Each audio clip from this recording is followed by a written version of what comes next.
Download aplikasi Tarbiyah Sunnah di handphone Anda. Tersedia di Google Play dan App Store. Bismillahirrahmanirrahim. Assalamualaikum warahmatullahi wabarakatuh. Alhamdulillahirabbil alamin wa bihi nasta'in ala umuri dunya waddin. Wal 'aqibatul muttaqin wa la 'udwana illa 'alal zalimin. وأشهد أن لا إله إلا الله الملك الحق المبين وأشهد أن محمدا عبده ورسوله صادق الوعد الأمين والصلاة والسلام على أشرف الأنبياء والمرسلين وعلى آله وأصحابه أجمعين ومن تبعهم بإحسان إلى يوم الدين وبعد. Hadirin jamaah Masjid Agung Al-Ukhuwah Bandung yang Allah muliakan.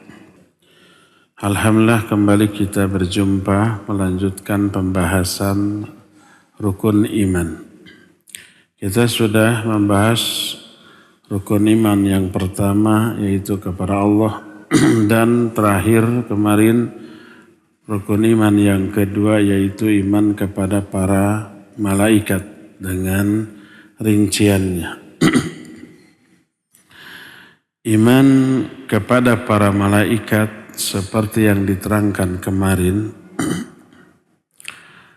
akan melahirkan buah yang sangat besar dan agung manfaatnya bagi kita. Buah yang pertama adalah al-ilmu bi'azamatillahi ta'ala wa quwwatihi wa sultanihi. فإن عظمة المخلوق من عظمة الخالق. Pertama, akan lahir keyakinan tentang keagungan, kekuatan dan kekuasaan Allah Azza wa Jalla. Karena kedahsyatan makhluk bagian dari keagungan Allah. Kalau kita meyakini para malaikat memiliki kekuatan yang hebat, bisa mengangkat 2 gunung, memikul arasy, mengatur hujan, mengatur tumbuh-tumbuhan yang jumlahnya tidak terhitung saking banyaknya, itu menunjukkan kehebatan para malaikat. Malaikatnya aja kayak gitu. Apalagi sang pemberi kekuatan kepada para malaikat yaitu Allah. Allah jauh lebih dahsyat lagi. Lebih agung lagi. Dan tidak bisa ditandingi atau didekati oleh makhluknya termasuk para malaikat. Kalau kita meyakini mengagumi kehebatan para malaikat, apalagi keagungan, kekuasaan dan kekuatan Allah Subhanahu wa taala. Ini hikmah yang pertama. Kedua, syukrullah ta'ala ala inayatihi bi bani Adam haitsu wakkala min haula'il malaikah may yaqumu bi hifdzihim wa kitabati a'malihim wa ghairi dzalik min masalihihim. Kedua, akan lahir rasa syukur yang besar kepada Allah. Karena Allah begitu peduli perhatian kepada kita dalam bentuk Allah menugaskan para malaikat untuk memberi banyak kemaslahatan bagi kita. Menjaga kita, menuliskan dan mengawasi amal-amal kita, memberikan doa kepada kita. Para malaikat kan selalu mendoakan kebaikan kepada kita. Menebar rahmat, menyampaikan wahyu. Jadi ternyata kepedulian Allah kepada kita besar dalam bentuk diutusnya para malaikat untuk tugas-tugas tertentu demi kemaslahatan kita. Ini yang kedua. Ketiga, mahabbatul malaikati ala ma qamu bihi min ibadatillah. Lahir cinta yang besar kepada para malaikat atas peran mereka, kebaikan mereka, kemuliaan mereka.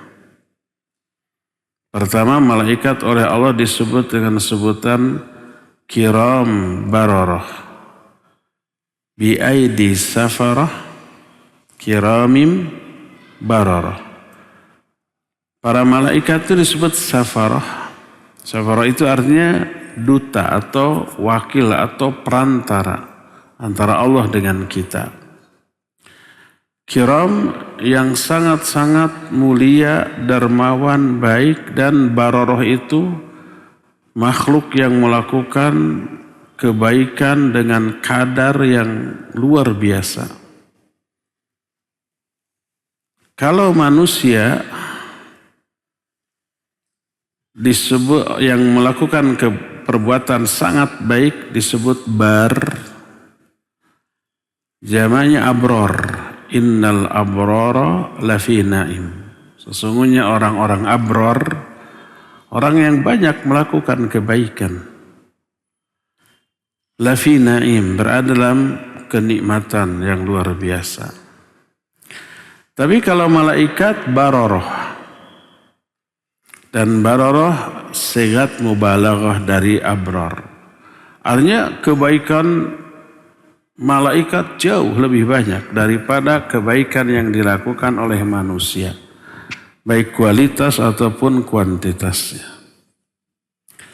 Dan bentuk kebaikannya banyak kepada manusia. Di antaranya para malaikat pemikul arsy dan malaikat yang ada di sekitar arsy, mereka selalu bertasbih memuji Allah dan mendoakan orang-orang mukmin. Memintakan ampunan, memintakan surga, memintakan keselamatan dari api neraka. Itu kebaikan mereka. Mengenal karakter malaikat yang disebut dengan kiramim bararah menyebabkan kita sangat cinta ke malaikat. Karena kehebatan ibadahnya, kemuliaannya, kebaikannya, dan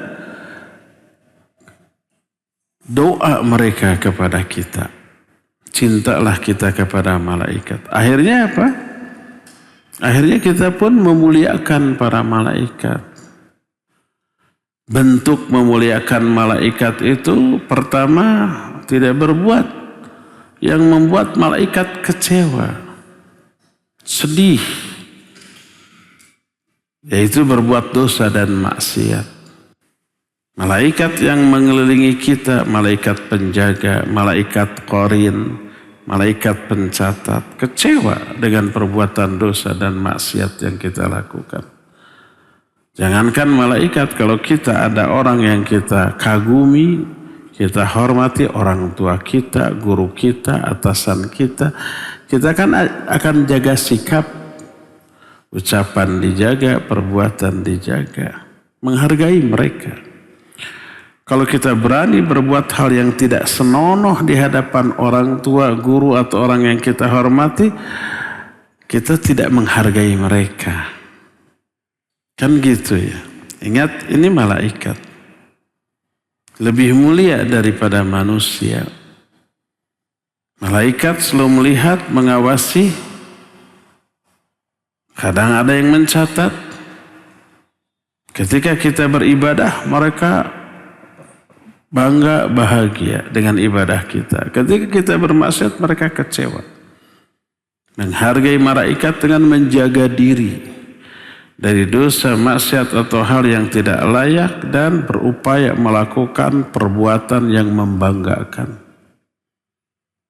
Termasuk kalau mau ke masjid, jaga nih mulut. Kalau bisa gosok gigi dulu. Hindarkan makan yang berbau seperti bawang, jengkol, pete. Walaupun tidak berbahaya bagi tubuh. Jengkol, pete katanya manfaat bagi kita ya.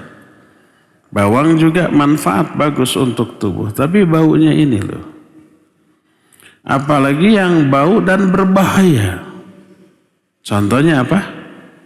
Rokok. Rokok bau? Enggak bau, cuma banget baunya. Manfaat tidak? Bahaya bagi dirinya, bagi orang lain. Orang mau ke masjid ngerokok dulu di jalan. Beres ngerokok, lempar puntungnya, masuk ke masjid. Bau rokoknya nempel kan? Nempel di tubuhnya, di bajunya, di rambutnya. Terus sholat di sebelah kita. Nafas kita ya enggak? Takut kafeinnya, racun bakot, nikotinnya keisep sama kita. Dan semua racun yang terkandung dalam rokok yang nempel di badannya keisep sama kita. Jadi perokok pasif, katanya lebih berbahaya. Manusia terganggu dengan bau itu. Malaikat pun terganggu. Kata Nabi SAW, man akalal basal awithum. Siapa orang yang makan bawang putih, bawang merah, fala yaqrabanna musallana fa innal malaikata tata'adza bima yata'adza bihil insan. Maka orang itu jangan dekat-dekat tempat sholat kami, jangan ke masjid, karena malaikat terganggu dengan baunya. Yang bisa mengganggu manusia, malaikat pun terganggu dengan hal itu.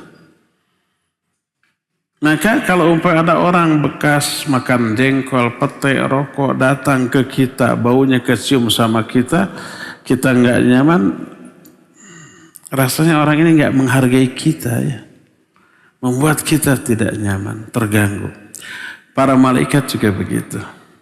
Kalau mau ke masjid, sterilkan dulu, gosok gigi dulu. Makanya Nabi SAW menyatakan, laula an asyukka ala ummati la amartuhum bisyiwak inda kulli shalah. Kalau aku tidak khawatir memberatkan umatku, pasti akan aku perintahkan mereka untuk siwak setiap kali mau sholat. Untuk membuat para malaikat nyaman dengan nafas kita. Jadi mencintai malaikat include di dalamnya menghargai mereka. Tidak membuat mereka terganggu ataupun kecewa. Inilah di antara beberapa hikmah dari beriman kepada para malaikat. Di kalangan orang yang mengaku dirinya muslim, ada yang mengingkari keberadaan malaikat sebagai makhluk yang real, yang nyata. Hanya karena tidak terjangkau oleh indranya. Mereka menyatakan malaikat itu ungkapan dari kekuatan baik yang tersembunyi di alam.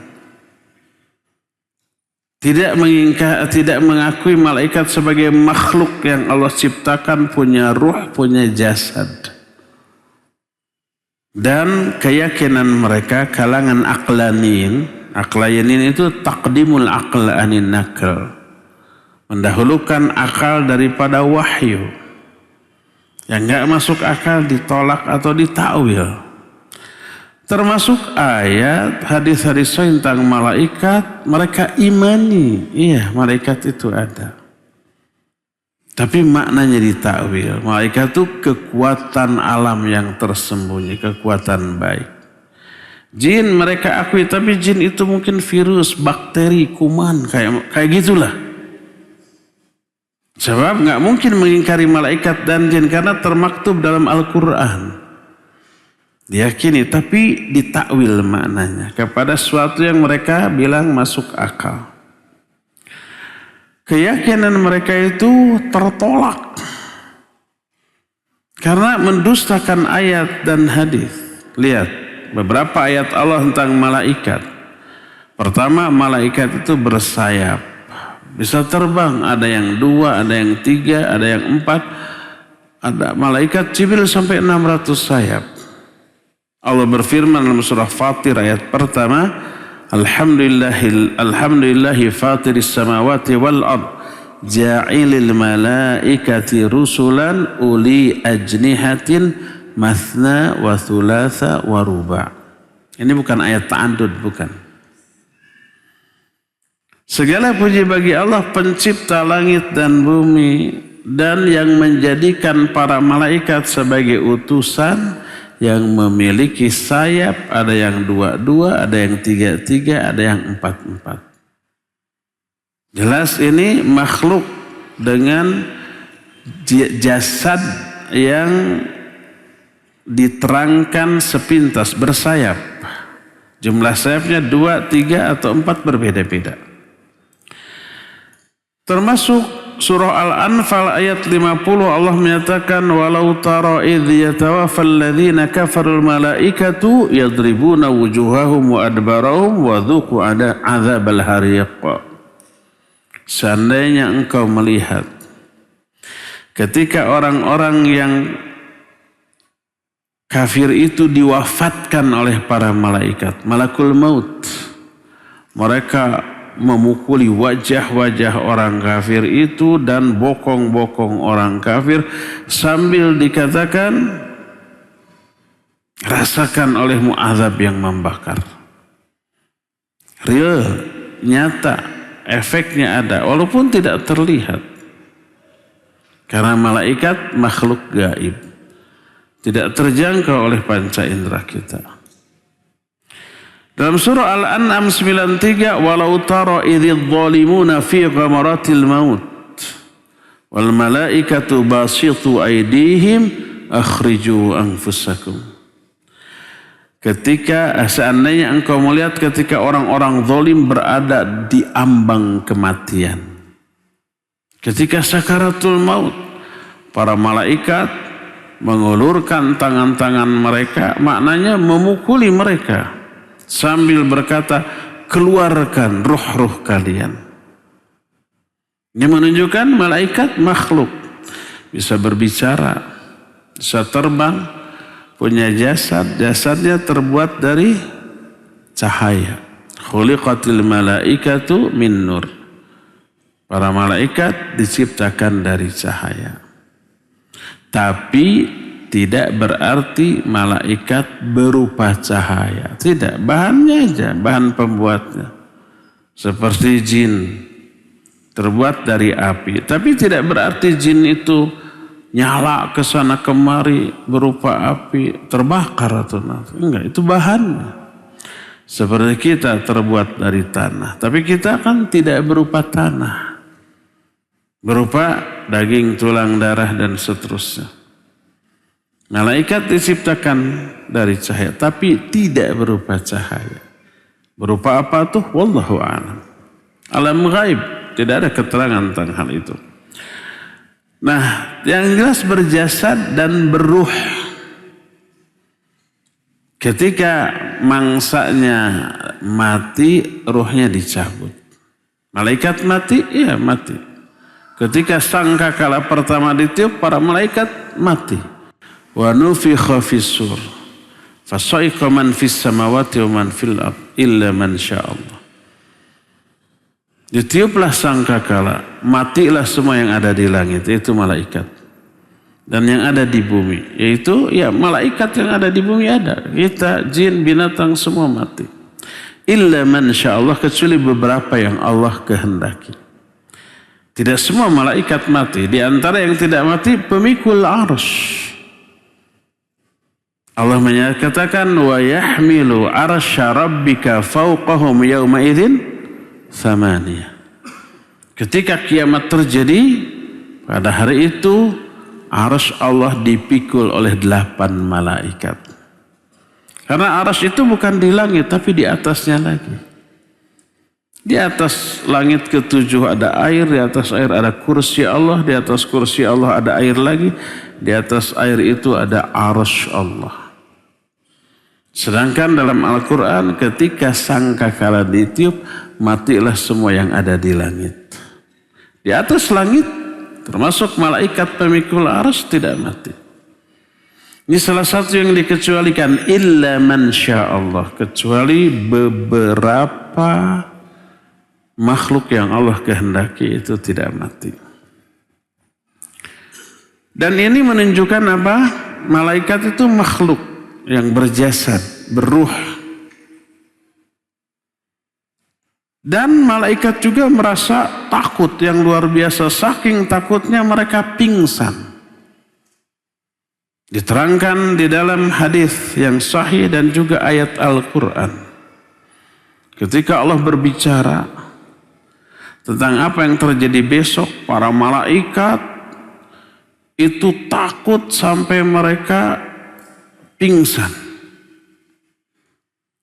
Setelah siuman, mereka masih diliputi rasa takut. Lalu Allah cabut rasa takut itu dari hati mereka. Setelah itu baru mereka berkata, apa yang dikatakan oleh Allah tadi? Dijawab al-haqq, kebenaran. Ini Allah terangkan dalam Al-Quran surah Saba ayat 23. Hatta idza fuzzi'a an qulubihim qalu madza qala rabbukum qalu al-haqq wa huwal 'aliyyul kabir. Sehingga apabila Allah mencabut rasa takut dari hati mereka, hati para malaikat, mereka tenang lagi lalu berkata, apa yang dikatakan oleh Rabb kalian? Dijawab, kebenaran, dan Dia Maha Tinggi dan Maha Besar. Ketika para ahli surga masuk ke dalam surga, yang semoga Allah memasukkan kita ke dalam golongan ahli surga tanpa ke neraka terlebih dahulu. Ahli surga disambut oleh para malaikat lalu mengucapkan keselamatan. Selamat ya atas kesabaran kalian ketika hidup di dunia ini, banyak godaan, banyak gangguan, banyak ujian, banyak penderitaan, kanyeri, kaperi, semua dirasakan, tapi sabar. Akhirnya masuk surga. Selamat atas kesabaran kalian. Allah jelaskan dalam surah Ar-Ra'd ayat 23, 24, wal malaikatu yadkhuluna alaihim min kulli bab salamun alaikum bima sabartum fa ni'ma uqbaddar. Ketika ahli surga masuk ke surga, masuklah para malaikat dari setiap pintu menyambut ahli surga ini. Lalu berkata, keselamatan atas kalian karena kesabaran kalian dahulu. Dan inilah sebaik-baik tempat menetap. Surga tempat menetap terbaik. Ini semua ayat menjelaskan malaikat bisa bicara. Malaikat bisa memukul orang kafir ketika nyawanya disebut. Malaikat merasa takut sampai pingsan. Itu semuanya menunjukkan malaikat ini makhluk. Bukan kekuatan alam yang tersembunyi, bukan. Malah dalam salah satu hadis diriwayatkan oleh Imam Bukhari dari Abu Hurairah radhiyallahu an, Nabi alaihi salatu wasallam bersabda, "Idza ahabballahu al-'abda nada Jibril, innallaha yuhibbu fulanan fa ahibbah." Fayuhibbuhu Jibril. Fayunadi Jibril fi ahli as-sama', innallaha yuhibbu fulan fa ahibbuhu. Fayuhibbuhu ahlus sama' thumma yudha'u lahul qabul fil ard. Apabila Allah mencintai seorang hamba, Allah memanggil malaikat Jibril. Lalu Allah berkata, sesungguhnya Allah mencintai si fulan. Cintai si fulan olehmu. Maka Jibril pun mencintai si fulan, lalu dia berseru di hadapan para malaikat penghuni langit. Kata Jibril, sungguhnya Allah mencintai si fulan, cintai si fulan oleh kalian. Lalu semua malaikat di langit pun mencintai si fulan, sampai si fulan yang Allah cintai ini diterima oleh seluruh makhluk di muka bumi. Hadis ini menunjukkan malaikat itu makhluk yang real, yang nyata, bisa bicara, punya perasaan mencintai, termasuk juga membenci, melaknat dan seterusnya kepada orang yang layak dibenci dan dilaknat. Nih pada hari Jumat sekarang tadi di Bandung ya, kalau di Saudi sekarang belum waktunya tuh sholat Jumat. Sebuah hadis yang juga dari Abu Hurairah radhiyallahu an, riwayat Imam Bukhari dan Imam Muslim. Nabi SAW bersabda, "Idza kana yaumul Jum'ah, kana ala kulli babin min ababil masjid al-malaikah, yaktubuna al-awwal fal-awwal. Fa idza jalasa al-imam tu suhuf wa ja'u yastami'una adh-dhikr." Bila datang hari Jumat, maka di setiap pintu masjid ada malaikat yang mencatatkan orang yang datang, yang awal, kemudian yang terkemudian. Lebih awal lebih bagus, lebih besar pahalanya. Bila datang imam dan duduk di atas mimbar, ditutuplah buku catatan itu. Lalu mereka pun mendengarkan khutbah imam.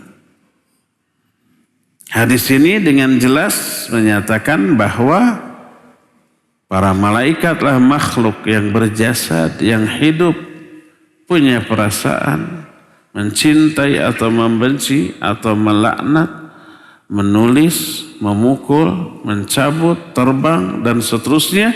Ini semua menunjukkan malaikat itu makhluk yang real, nyata, tapi gaib sehingga tidak bisa terjangkau oleh panca indera kita. Tapi wajib untuk kita yakin. Inilah beberapa penjelasan tentang rukun iman kedua, itu iman kepada malaikat. Kita lanjut, rukun iman ketiga. Iman kepada kitab-kitab Allah. Makna kitab, jamaknya kutub, maknanya maktub. Maktub itu sesuatu yang ditulis. Yang dimaksud dengan beriman kepada kitab-kitab adalah kitab-kitab yang Allah turunkan kepada nabi-nabi tertentu. Tidak semua nabi dikasih kitab. Nabi-nabi tertentu yang dikasih sebagai rahmat bagi seluruh makhluk, hidayah bagi mereka untuk menuntun mereka meraih kebahagiaan dunia akhirat. Kitab ini rahmat bagi kita. Tanpa kitab ini kita akan kehilangan arah perjalanan hidup kita. Dengan adanya kitab ini tertuntunlah kita. Kemana tujuan hidup kita? Apa yang harus kita lakukan? Bagaimana cara melakukan semuanya itu gamblang jelas. Seterang matahari di siang bolong. Beriman kepada kitab-kitab Allah mencakup 4 poin. Pertama, al-iman bi anna nuzulaha min indillahi haqqa. Beriman bahwa semua kitab itu benar-benar diturunkan oleh Allah, bukan karangan orang, bukan ucapan manusia. Siapa yang meyakini Quran itu ucapan Nabi Muhammad SAW dan bukan kalamullah, kufur dia. Berarti nggak percaya kepada Al-Quran, karena Al-Quran itu wahyu Allah, kitabullah. Banyak ayat yang bertebaran tentang Al-Quran. Innahu laquranun karim fi kitabim maknun la yamassuhu illal mutahharun tanzilum min rabbil alamin. Afa bihadzal hadithi antum tudhinun? Sesungguhnya ini adalah Quran yang mulia. Fi kitabim maknun, yang berada dalam kitab yang terjaga, terpelihara. Maksudnya Lauhul Mahfuz. La yamassuhu illal mutahharun. Lauhul Mahfuz itu tidak bisa disentuh kecuali oleh para malaikat yang disucikan. Tanzilum min rabbil alamin. Al-Quran turun dari Rabbul alamin, dari Allah. Afa bihadzal hadithi antum mudhinun? Apakah terhadap al-hadis Al-Quran ini, firman Allah itu, kalian dustakan? Kalian nggak percaya?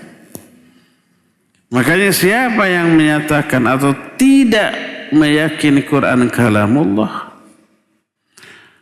maka dia kufur. Karena kufur kepada banyak ayat. Lalu Al-Quran tersebut terpelihara di dalam dada. Diucapkan oleh lisan. Tertulis dalam mushaf. Mushafnya makhluk, iya. Mushaf bikinan kita. Lisannya makhluk, iya. Dada kita makhluk, iya. Tapi Al-Quran yang ada dihafal di dada, yang diucapkan oleh lisan, yang tertulis di dalam mushaf, itu kalamullah. Walaupun mushafnya makhluk, lisannya makhluk, dadanya makhluk, tapi ketika ada Al-Quran di sana tidak boleh dihinakan. Makanya nggak boleh kita masuk WC di WC melafadzkan Al-Quran. Karena apa? Karena menghinakan Al-Quran dibaca di tempat yang tidak layak. Jangankan itu, untuk ruku dan sujud nggak boleh baca Al-Quran. Berkata Rasul SAW, nuhitu an aqra'ul Qur'an fir ruku'i wasujud. Aku dilarang. Siapa yang melarangnya? Allah. Aku dilarang membaca Al-Quran ketika ruku dan sujud. Para ruku dan sujud ibadah yang agung tuh. Kenapa dilarang? Sebab ruku dan sujud adalah posisi ketika kita menghinakan diri atau merendahkan diri di hadapan Allah. Ruku menghinakan diri, makanya kita hina Allah, suci dari kehinaan. Kita sebut nama Allah yang agung, subhana rabbiyal azim. Azim lawan hina. Ketika kita sujud, kita merendahkan diri. Allah suci dari kerendahan. Kita sucikan Allah dari kerendahan, lalu kita sebut sifat Allah yang tertinggi, subhana rabbiyal a'la. Karena ruku dan sujud adalah posisi ketika kita sedang merendahkan diri, menghinakan diri. Quran yang agung jangan dibawa-bawa ke sana. Makanya tidak boleh membaca Al-Quran ketika ruku dan sujud. Ini menunjukkan walaupun umpamanya rukunya dan sujud dilakukan oleh makhluk kita, oleh tubuh kita, Al-Qurannya jangan dibawa. Nanti terbawa apa? Terhinakan. Maka ketika Al-Quran ditulis dalam mushaf, mushafnya betul makhluk, tapi ada tulisan, ada Al-Qurannya yang tertulis sebagai kalamullah di sana, nggak boleh dihinakan. Maka siapa orang yang menyatakan mushaf Al-Quran makhluk ditinjak nggak apa-apa, maka orang ini menghinakan Al-Quran. Bukan sekedar menghinakan mushaf yang berupa kertasnya, tapi apa yang tertulis berupa wahyu Allah ikut pula terhinakan. Karena itulah ada larangan membawa mushaf ke dalam WC. Termasuk kalau umpama Nabi SAW membawa cincin yang bertulis Muhammad Rasulullah, ada lafaz Allahnya, nggak boleh dibuka, nggak boleh dibawa ke WC karena ada tulisan Allahnya. Nggak bisa, ini kan bukan Allah, hanya tulisan terus diinjak. Lihat apa yang ditetapkan oleh syariat. Terlarangnya membawa mushaf Al-Quran ke WC, terlarangnya membaca Al-Quran di WC, terlarangnya membaca Al-Quran ketika ruku dan sujud. Semua yang berkaitan dengan Al-Quran pasti agung dan mulia, nggak boleh dihinakan. Apalagi dari keyakinan boleh menginjak mushaf Al-Quran karena itu makhluk, lalu berkata karena ini perkataan Nabi Muhammad. Oh, itu sudah kufur itu. Berdasarkan hal itu, siapa umat Islam yang tidak terhina, tidak tersinggung kepada orang yang mengatakan bahwa Al-Quran itu bukan firman Allah. Apalagi mengatakan, emang kamu pernah dengar Allah bicara? Ini pelecehan banget itu. Konsepnya bukan begitu. Kita memang tidak pernah mendengar suara Allah sekarang. Tapi ingat, Al-Quran kalamullah. Isinya sampai kepada kita. Kita tidak pernah mendengar suara Allah di sini. Tapi isinya, pesannya, ucapan Allah sampai kepada kita, wajib diagungkan. Jadi pertama, iman kepada kitab mencakup keyakinan bahwa kitab ini turun dari Allah sebagai wahyu melalui para nabi yang disampaikan melalui para malaikatnya. Kedua, al-imanu bima alimna ismahu minha bi ismihi kal Qur'an alladhi nuzila ala Muhammadin sallallahu alaihi wasallam wa Taurat alladhi unzilat ala Musa wal Injil alladhi unzila ala Isa wa Zabur alladhi utihi Dawud wa amma ma lam na'lam ismahu fa nu'minu bihi ijmalan. Kedua, beriman kepada nama-nama kitab yang Allah sebut dalam Al-Quran. Seperti Al-Quran diturunkan kepada Nabi Muhammad SAW. Seperti Injil yang diturunkan kepada Nabi Isa. Taurat kepada Nabi Musa. Zabur kepada Nabi Daud. Itu wajib kita yakini. Adapun nama kitab yang tidak disebut oleh Al-Quran atau hadis yang sahih, kita imani secara global. Inilah poin yang kedua.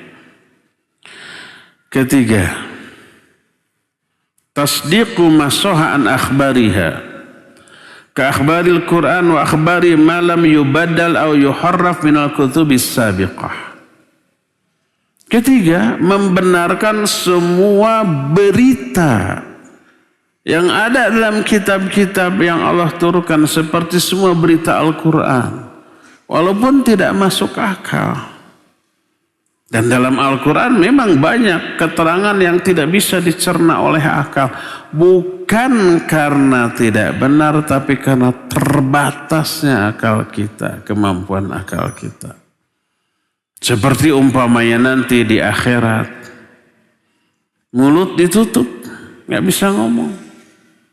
Yang bicara tangan, kaki, daging, tulang, itu bicara. Bisa dicerna oleh akal kita? Nggak bisa. Bagaimana tangan bisa bicara, nggak punya mulut, nggak punya lisan, nggak punya pita suara? Akal kita nggak mampu mencerna itu. Tapi karena ini diterangkan dalam Al-Quran, wajib untuk kita yakini.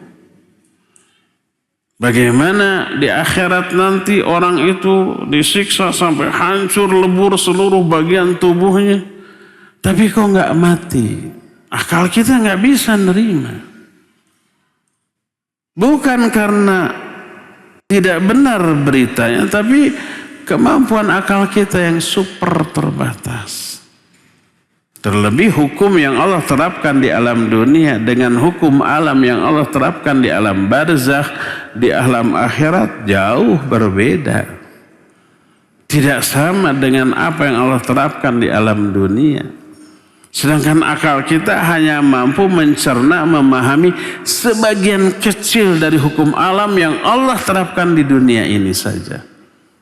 Dan banyak yang tidak bisa terjangkau oleh akal walaupun real dan nyata. Anehnya nih.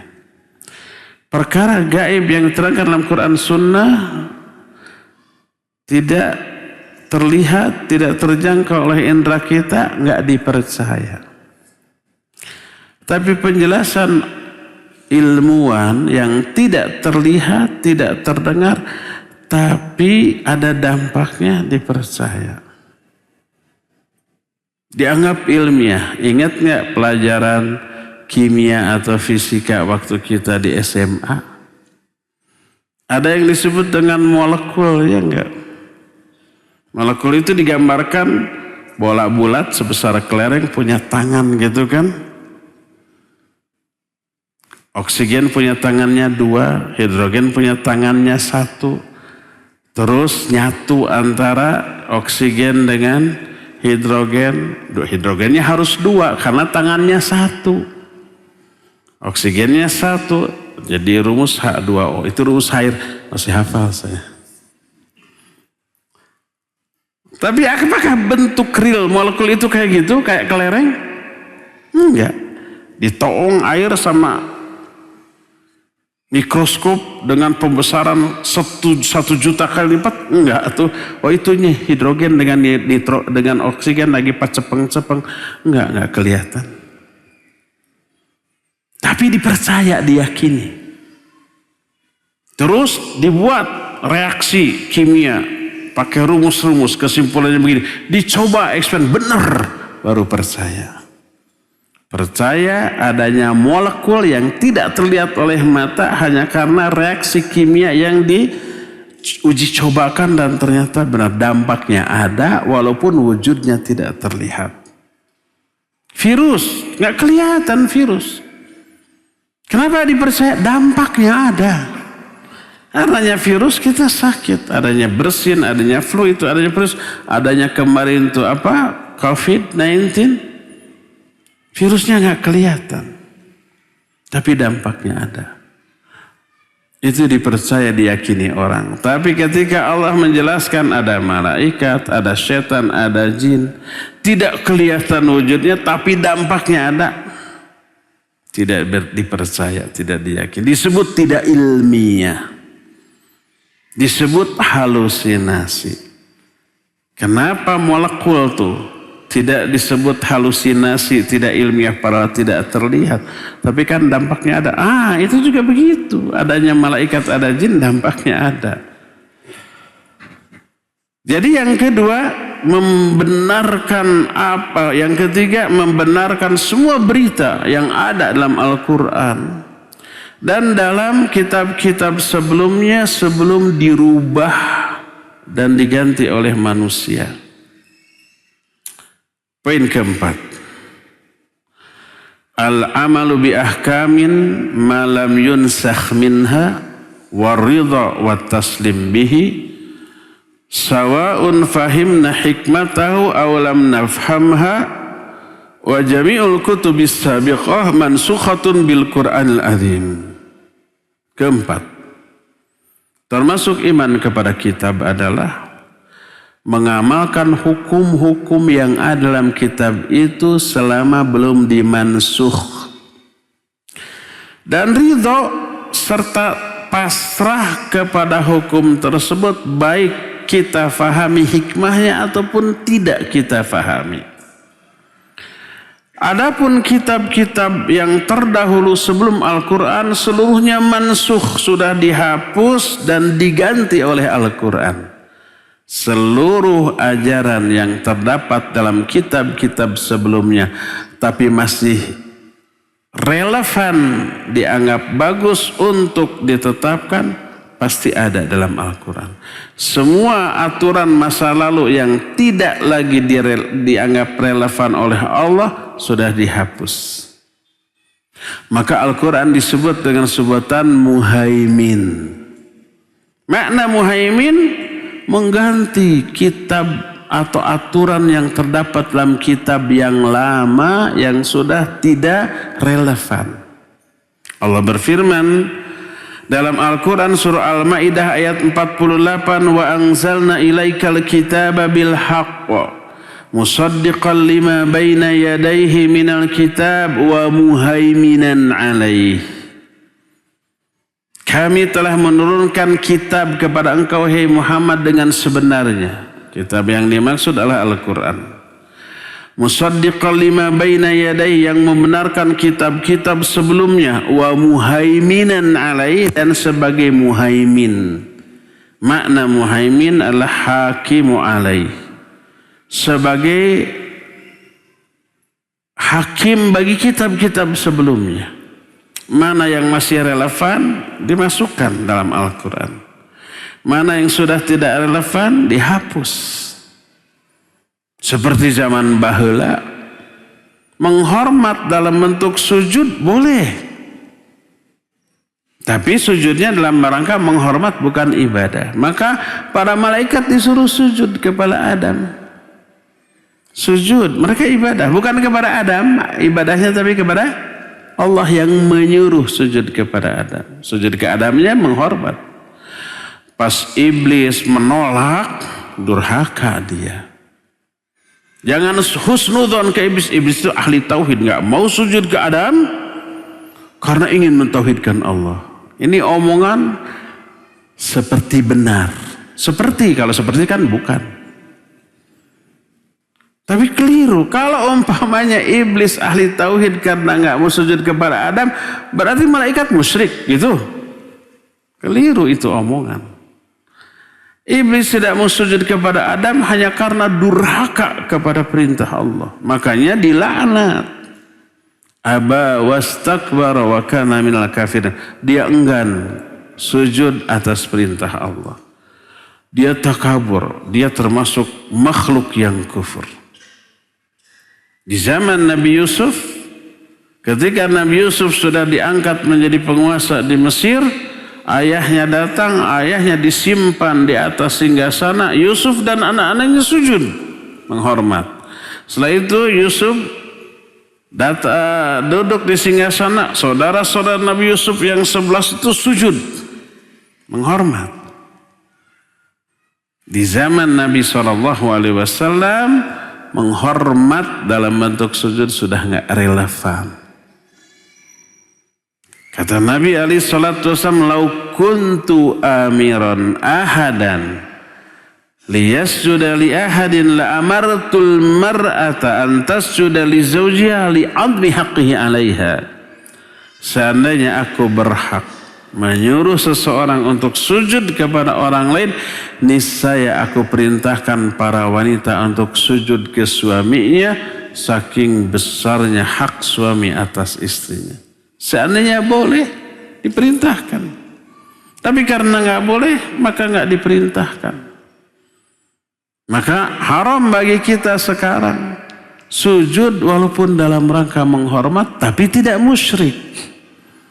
Siapa orang yang sujud ke orang lain dalam rangka beribadah, dalam rangka menyembah, musyrik dia. Karena menyembah kepada selain Allah. Siapa orang yang sujud kepada orang lain dalam rangka menghormat, bukan menyembah, maka dia maksiat karena melanggar apa yang dilarang oleh Rasul SAW, tapi tidak musyrik. Jadi sujud kepada sama makhluk apakah musyrik atau tidak? Tergantung niatnya apa. Kalau niatnya ibadah menyembah, iya musyrik. Kalau niatnya menghormat, dia tidak musyrik karena tidak menyembah, hanya menghormat. Cuma cara menghormatnya dengan cara yang dilarang oleh syariat, maka melanggar syariat itu yang dihukumi maksiat. Ada lagi sujud yang dibolehkan. Tidak musyrik, tidak haram, tidak maksiat. Boleh. Itu sujud karena ada hajah, ada keperluan. Anak kecil umpamanya duduk di kursi, lalu mainannya jatuh ke kolong kursi. Ibunya mengambil itu sampai sujud di hadapan anaknya. Ada yang begitu? Iya. Apakah ibu itu sujud itu karena menyembah si anak? Bukan. Karena menghormati? Juga bukan. Karena apa tuh? Ada keperluan. Kalau nggak sujud nggak dapat itu mainan, ya nggak? Nah itu tidak apa-apa. Karena bukan menghormat, bukan beribadah. Nggak perlu umpamanya kamu nyingkir dulu, mamah mau sujud. Nah, kalau mamah sujud sekarang kamu ada di sana, mamah musyrik. Nggak harus begitu, nggak harus nyingkir. Jadi hukum-hukum yang dahulu dilakukan dibolehkan, sekarang tidak dibolehkan. Di zaman Nabi Musa orang berdosa, tobat itu harus bunuh diri. Fatubu ila bari'ikum faqtulu anfusakum. Tobatlah kamu kepada Allah dan bunuh diri-dirimu. Itu zaman dahulu ya. Tobat harus bunuh diri. Zaman sekarang enggak, kalau mau tobat bunuh diri nambah dosanya. Tobatnya enggak diterima ya. Tobat sekarang jauh lebih enteng daripada zaman dahulu. Nah, inilah beriman kepada kitab mencakup 4 poin yang tadi disebutkan. Pertama, meyakini, mengimani bahwa kitab itu dari Allah, firman Allah. Siapa yang mengingkarinya dia kufur. Kedua, mengimani beberapa nama kitab yang disebut dalam Al-Quran atau hadis yang sahih. Adapun yang tidak disebut kita imani secara global. Ketiganya, membenarkan seluruh isi kitab. Isi kitab Al-Quran semuanya benar, mau masuk akal mau tidak. Adapun kitab-kitab sebelumnya yang belum dirubah oleh manusia, maka diyakini juga benarnya dan pasti itu ditetapkan, dilestarikan dalam Al-Quran. Yang sudah dirubah atau sudah tidak diyakini validitasnya, maka kita tidak boleh meyakininya. Dan yang keempatnya adalah mengamalkan isi kitab yang belum dimansuh. Adapun kitab-kitab terdahulu semuanya sudah dimansuh, yang masih relevan dilestarikan di dalam Al-Quran, yang sudah tidak relevan maka itu dihapus dan tidak lagi boleh diamalkan. Ya, inilah penjelasan iman kepada kitab. Cukup sampai di sini saja dan kita masuki sesi tanya jawab.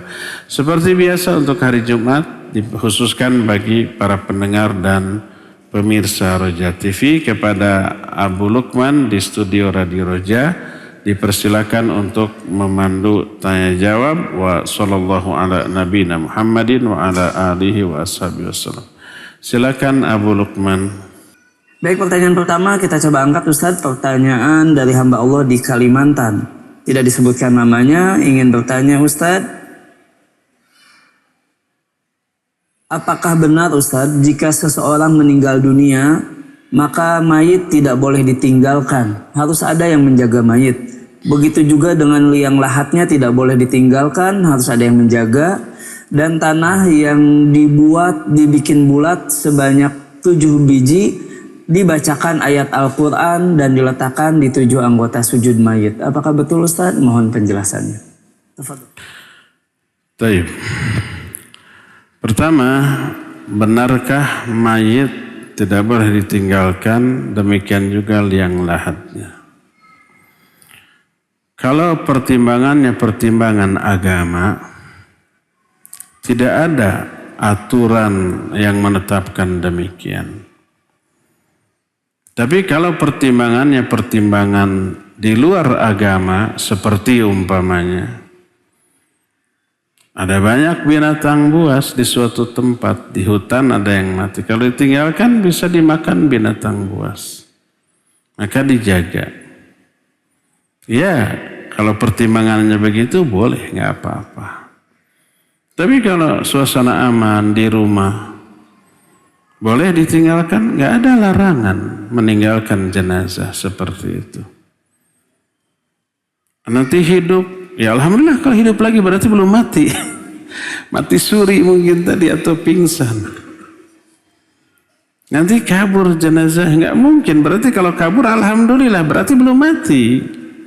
Pura-pura mati gitu karena menghindari sesuatu, pas orang nggak ada kabur, ya alhamdulillah berarti belum mati.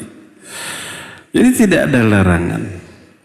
Termasuk lubang lahat yang sudah digali harus dijaga. Kalau pertimbangannya pertimbangan agama, tidak ada ketetapan. Tapi kalau ada pertimbangan lain, kalau nggak dijaga, nanti ada binatang, kucing atau anjing masuk ke sana, lalu di sana, iya boleh dijaga agar tidak begitu. Atau ada anak kecil, umpamanya di sana kencing, kalau tidak dijaga, maka harus dijaga. Iya, kalau pertimbangannya itu boleh. Tapi kalau pertimbangannya berdasarkan ketetapan agama, tidak ada. Termasuk membuat bantalan dalam bentuk bola yang terbuat dari tanah. Itu pun tidak ada ketetapan dari agama. Tapi kalau pertimbangannya untuk mengganjal, supaya menghadap ke kiblat, kalau nggak diganjal, bisa-bisa yang tengah miring menjadi Nangkarak teh apa? Menjadi terlentang, tidak lagi menghadap kiblat. Maka demi kepentingan itu diganjal. Tidak harus berupa bulat bundar seperti bola, asal untuk mengganjal. Tidak harus 7. Tidak ada ketetapan bahwa 7 bola itu diletakkan di 7 anggota sujud. Kalau 7 anggota sujud semua di depan, ya enggak? 7 anggota sujud teh kening, 2 tangan, 2 lutut, 2 kaki disimpan di sana atau ngagolepak meureun. Nanti apa nangkarak teh nanti terlantar. Bukan untuk itu. Tidak ada keterangan 7 bola dari tanah itu disimpan dia 7 anggota sujud, tidak ada keterangan.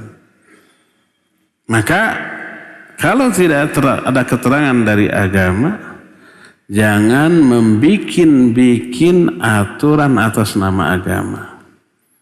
Jadi itu hanya sesuai dengan keperluan saja, tidak harus 7, tidak harus bulat. Pokoknya fungsinya mengganjal agar tidak terlentang, agar posisinya tetap menghadap ke arah kiblat. Wallahu a'lam bishawab. Silakan lagi Adir. Ustaz atas penjelasannya, dan berikutnya kita angkat penanya melalui line telepon, kami persilahkan. Iya. Assalamualaikum Pak Ustaz. Waalaikumsalam warahmatullahi wabarakatuh. Dengan siapa di mana Bapak? Saya Riki di Palembang Pak Ustaz. Silakan. Ya tadi saya agak terlambat nonton TV Roja. Tentang ini Injil dan Taurat itu ya, dari Allah juga ya Pak Ustaz. Nah itu aja. Baik. Assalamualaikum.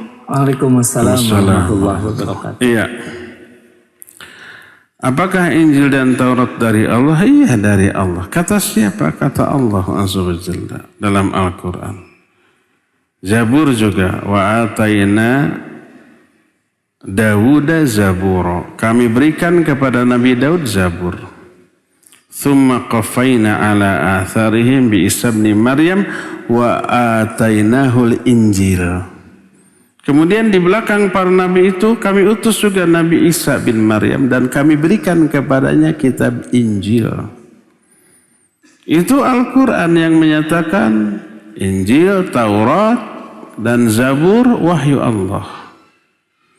Wajib diyakini? Iyalah wajib diyakini. Tapi sekarang setelah Al-Quran ada, seluruh isi kitab terdahulu sudah dimansuh. Maksud dimansuh, dihapus, tidak berlaku lagi. Kalau ada poin aturan dalam kitab terdahulu masih dianggap relevan untuk dilakukan, maka dilestarikan dalam Al-Quran. Tetap jadi ayat Al-Quran. Yang tidak relevannya lagi, maka tidak lagi diberlakukan, diganti, dimansuh. Dimansuh itu dihapus ketetapan syariat yang terdapat di kitab-kitab terdahulu, diganti dengan ketetapan syariat sekarang yang diterangkan dalam Al-Quran. Makanya walaupun kita yakin Taurat, Zabur dan Injil itu dari Allah, andai sekarang ada, andai masih asli, belum dirubah, niscaya tetap tidak boleh diamalkan. Karena itu untuk Bani Israel, bukan untuk seluruh manusia. Niscaya tidak boleh diamalkan. Karena sudah ada yang baru, Al-Quran yang mencakup seluruh isi kitab-kitab terdahulu yang masih relevan dan menghapus isi kitab-kitab lalu yang sudah tidak relevan.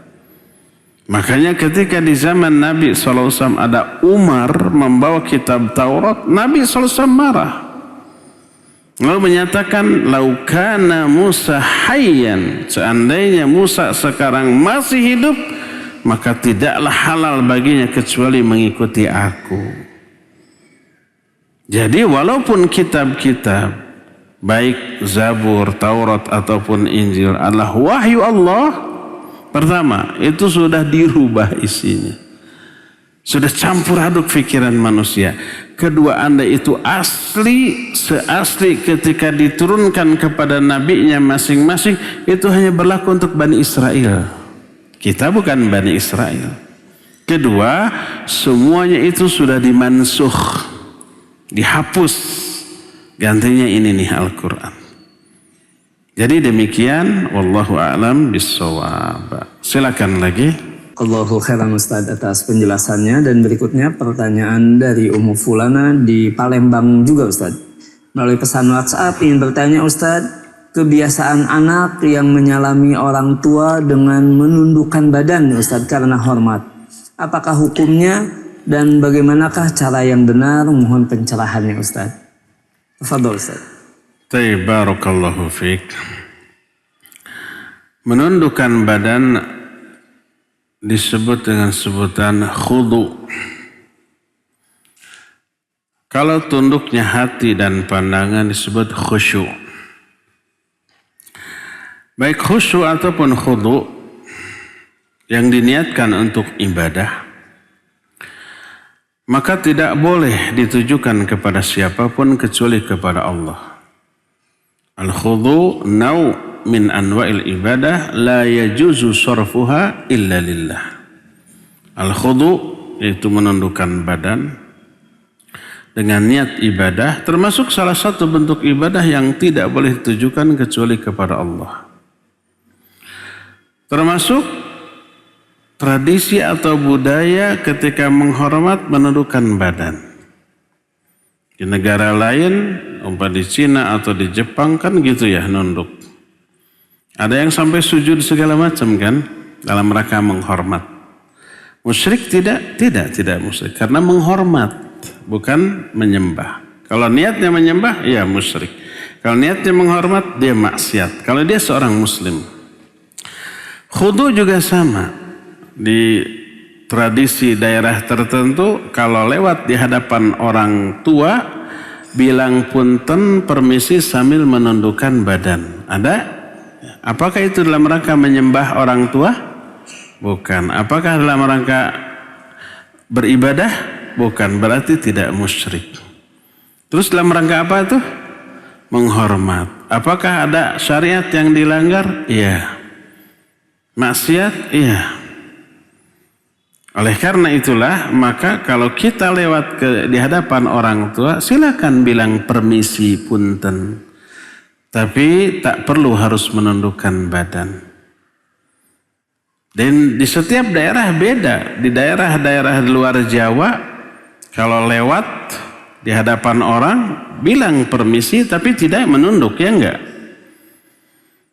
Di Jawa, Tengah, Timur atau Barat, ya ada tradisi suka sambil menunduk. Tapi itu budaya, ya kita menomorsatukan syariat. Untuk berbuat sopan, santun ke orang tua ada batasnya. Batas ini yang tidak boleh dilanggar. Tetaplah santun, tetaplah hormat, tetaplah memuliakan mereka dengan cara yang tidak melanggar syariat. Nah kalau anak kita bersalaman apakah nunduk? Jaga. Karena ada beberapa ikhwan, akhwat mah tidak, ikhwan, bahkan termasuk orang yang lebih tua dari saya. Kalau salam itu nunduk begitu. Itu suka saya tahan bahunya. Hup, gitu ya. Jadi menyiapkan jurus ini nih. Menahan. Kadang ada yang tidak tertahan. Keburu gitu. Oh keburu nunduk. Tapi dikasih tahu. Nanti lain kali tegak. Apalagi tentara tuh. Tentara kalau hormat ke komandannya tegak. Hormat ke ustadz menunduk. Tahan. Kasih tahu, kalau salaman nggak perlu menunduk, tegak saja. Nggak sopan Ustaz, sopan secara syar'i. Tidak ada syariat yang dilanggar. Tetap kita dianggap merasa dihormati oleh dia walaupun tanpa harus menunduk. Jadi biasakan saja begitu. Adapun risiko nanti disebut tidak sopan, disebut ini dan itu, bagian dari risiko mengamalkan kebenaran. Ya, bersabar dan tetap jelaskan, nanti orang juga akan tahu dan faham bahwa kita berbuat begitu bukan karena tidak sopan, tapi komitmen kita kepada syariat dengan tetap menghargai mereka dengan cara yang tidak melanggar syariat. Wallahu a'lam ya. Kalau cium tangan gimana? Boleh, nggak apa-apa cium tangan. Ya, mencium orang tua tangannya ya, atau mencium guru, atau kadang bukan mencium tangannya tapi keningnya atau ubun-ubunnya. Dibolehkan? Iya dibolehkan, nggak masalah. Para ulama melakukan itu ya. Tapi menunduk ada larangan dari para ulama tentang hal itu, walaupun tidak sampai kepada taraf musyrik selama niat menunduknya bukan ibadah, bukan menyembah ya. Wallahu a'lam. Silakan lagi Adir. Iya, silakan. Sudah masuk?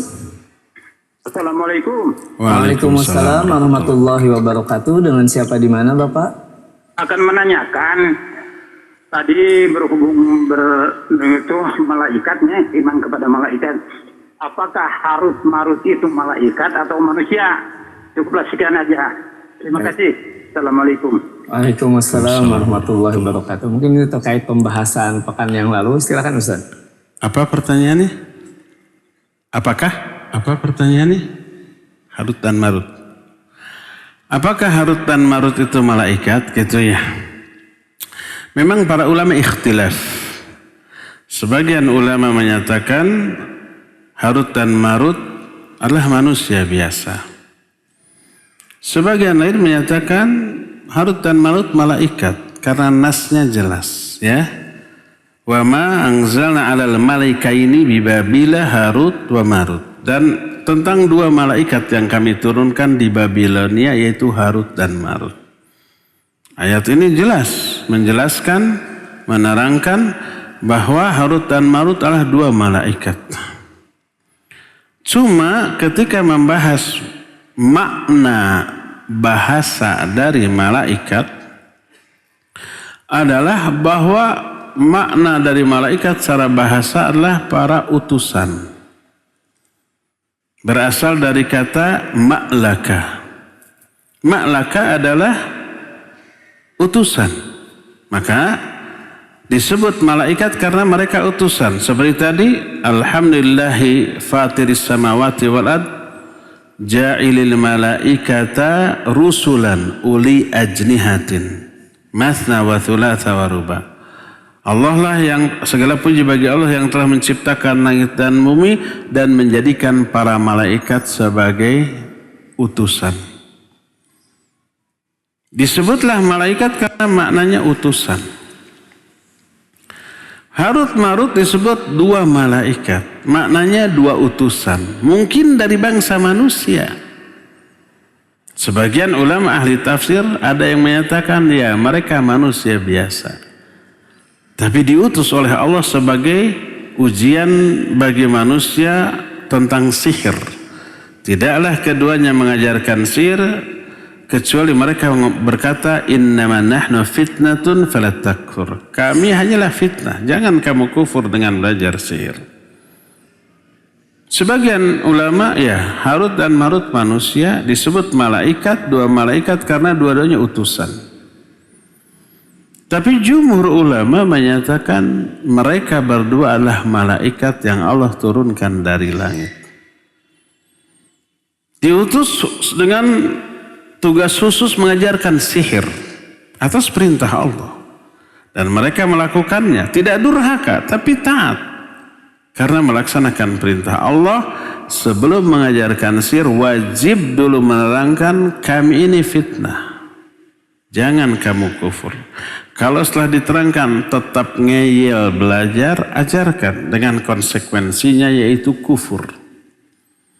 Walhasil ikhtilaf di kalangan para ulama, tapi jumhur ulama atau pendapat yang lebih kuat dari mayoritas ulama, Harut dan Marut ya dua malaikat yang taat diutus oleh Allah untuk mengajarkan sihir sebagai fitnah, sebagai ujian, dan mereka tidak dianggap sebagai malaikat yang durhaka walaupun mengajarkan sihir karena itu atas perintah dari Allah sebagai ujian bagi manusia. Wallahu a'lam. Terakhir ya Abu Lukman silakan. Pertanyaan berikutnya kembali dari pesan singkat dari hamba Allah di Bandung Ustaz. Pertanyaannya terkait dengan kesuksesan yang diyakini dari membaca Al-Quran Ustaz. Dari ayat-ayat tertentu, zikir-zikir tertentu, apakah keyakinan ini termasuk ke dalam kesyirikan? atau kemusyrikan. Mohon penjelasannya Ustaz. Baik, barakallahu fik. Membaca ayat atau surat tertentu untuk meraih dunia, kekayaan, pangkat, karir, kekuasaan, dan seterusnya. Apakah itu musyrik, syirik? Yang jelas itu bukti wujud rusaknya tauhid. Ketika dulu kita membahas kitab tauhid, ada satu bab di akhir kitab itu dengan judul Iradatul Insan bi Amalihid Dunya. Seseorang menginginkan dunia dengan amal-amal yang dilakukannya. Dia beramal dengan amal yang disyariatkan. Amal akhirat. Mungkin sholat, mungkin saum, mungkin zikir, mungkin sholawat, mungkin baca Al-Quran. Tapi niatnya dunia. Kenapa kamu rajin tahajud? Biar rizkinya lancar. Kenapa kamu rajin saum Daud? Biar jodohnya mudah. Sudah jomblo tahunan. Kenapa kamu membaca ayat ini? Biar karir saya nanjak. Tahajud, saum, baca Quran, zikir, baca sholawat itu ibadah yang agung. Tapi ibadah agung itu diniatkan untuk meraih sesuatu yang hina, yaitu dunia. Di suatu hadis Nabi SAW mengumpamakan dunia dengan apa? Bangkai binatang. Di hadis lain mengumpamakan dunia dengan kotoran manusia. Hina.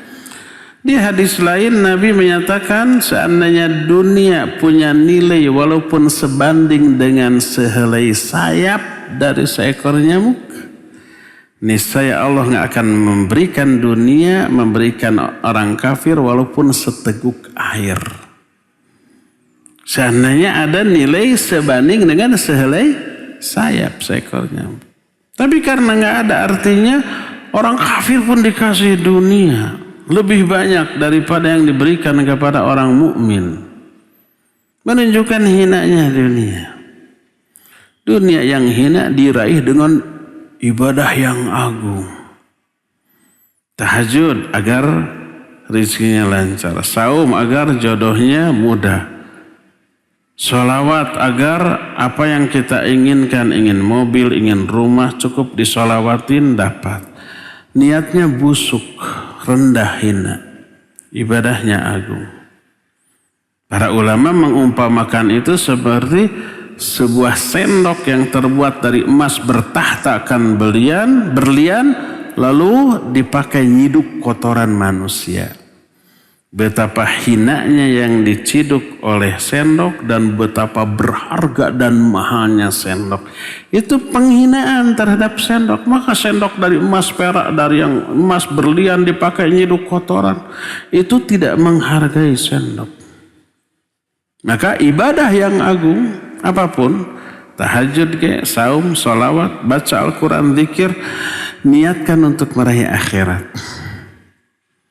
Sama agungnya, sholatnya agung, saumnya agung, bacaan Qurannya agung. Niat yang ditetapkan dengan semua ibadah itu suatu yang agung, yaitu akhirat. Baru itu layak, baru itu pantas gitu. Tapi kalau untuk meraih dunia enggak pantas. Perbaiki niat kita. Niatkan semua ibadah hanya untuk meraih apa yang ada di sisi Allah. Kebahagiaan akhirat, bukan memperoleh dunia yang hina dan rendah ini, ya. Wallahu a'lam bishawab. Cukup ya sampai di sini. Insyaallah kita jumpa kembali melanjutkan kajian kitab ini di hari Jumat yang akan datang. Subhanakallahum bihamdik asyhadu an la ilaha illa anta astaghfiruka wa atubu ilaik. Walhamdulillahi rabbil alamin. Wassalamualaikum warahmatullahi wabarakatuh.